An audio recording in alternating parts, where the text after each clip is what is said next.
A court ruled Friday that Dallas Cowboys running back Ezekiel Elliott can play Sunday, which is wild because a different court ruled Monday, and again Tuesday, that he could not play on Sunday. If you're having trouble following all of this, we don't blame you. But it's our job to follow it, so we're here to help. Herewith, then, some of your, likely, questions and our educated answers.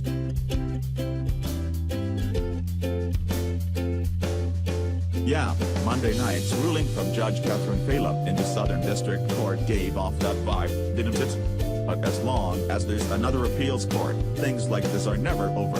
And as Judge Phelan said at the end of Monday's hearing, the loser was always going to go to the Second U.S. Circuit Court of Appeals. That's what Elliott and the NFL Players Association did. They argued Wednesday that the Second Circuit should hear their appeal of Phelan's Monday ruling and grant an administrative stay that would hold off Elliott's 6-game suspension while it heard that appeal.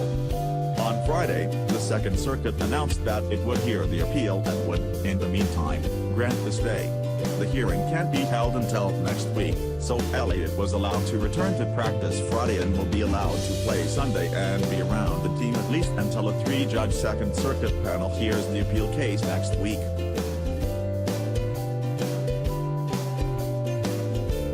Not necessarily.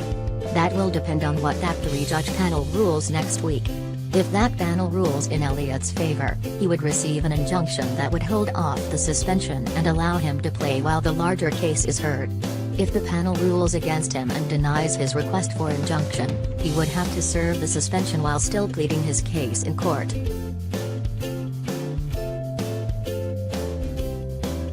Yeah, this keeps getting missed. The case before the Southern District Court right now is a claim by Elliott and implied that the NFL acted unfairly in administering discipline to Elliott. That case was not resolved Monday, and likely won't be heard until after the NFL season. All the judge ordered Monday was that Elliott could not have an injunction and would have to serve the suspension while the case was pending. So the current fight is only over that injunction and the implementation of the suspension. If Elliott and the union win next week, Elliott still could end up serving the suspension in 2018 if the courts rule that the league acted properly in imposing it.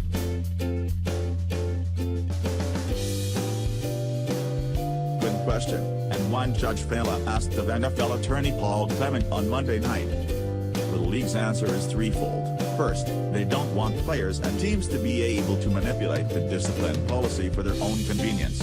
For instance, if Elliott were to suffer an injury today that required him to miss the next 6 games, he could accept the suspension and serve it and be done with it with nothing but his pay lost. The league wants to be able to mete out discipline on its own terms and decide for itself when suspensions are served. Secondly, Clement said, there are aspects of the discipline other than the suspension that are on hold here as well. For example, part of the discipline is a mandatory screening that could lead to counseling. If the league has reason to believe Elliott needs counseling, we're not saying he does, but hypothetically, then delaying that counseling could have a broad negative effect. Which gets to the third reason, which is that the league says it wants to make a strong stand on the issue of domestic violence, and playing fast and loose with the imposition of the suspension makes it more difficult to do that.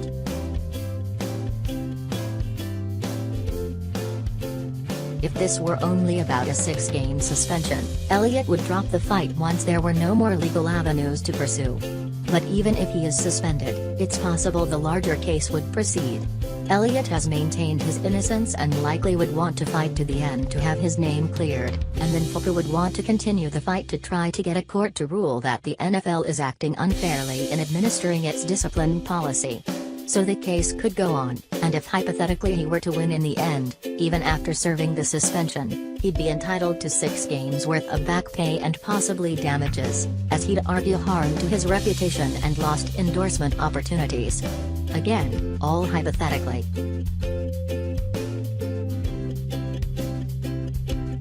It still seems as if the greater and more irreparable harm resides on Elliott's side, as the games missed would never come back and the average NFL career is still less than 4 years long. If that argument carries the day, then you'd think the 3-judge panel in the Second Circuit would rule in his favor next week and grant the injunction while the case proceeds. If that happens, Elliott plays the rest of the year and argues his case again in the offseason.